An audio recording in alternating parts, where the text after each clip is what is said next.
ఈ మధ్య చాలా మందిలో కామన్ గా కనిపిస్తున్న హెల్త్ ప్రాబ్లం బ్రెయిన్ ఫాగ్. దీనివల్ల బ్రెయిన్ మబ్బుగా అనిపించడం, స్పష్టంగా ఆలోచించలేకపోవడం, జ్ఞాపక శక్తి తగ్గడంతో పాటు ఏ పనిని శ్రద్ధగా చేయలేని పరిస్థితి ఏర్పడుతుంది. అయితే ఈ బ్రెయిన్ ఫాగ్ రావడానికి చాలా కారణాలు ఉన్నప్పటికీ పోషకాల లోపం కూడా ఒక ప్రధానమైన కారణమేనని నిపుణులు చెప్తున్నారు.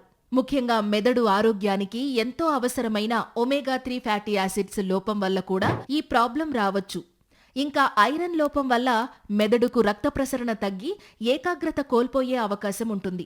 ఇంకా మెదడు కణాలు దెబ్బతినకుండా కాపాడే విటమిన్ బి12 లోపం కూడా బ్రెయిన్ ఫాగ్కు దారితీస్తుంది. ఇక విటమిన్ బి1 అంటే థయామిన్, విటమిన్ డి, జింక్ లోపం వల్ల కూడా మెదడుకు సిగ్నల్స్ సరిగ్గా అందవు.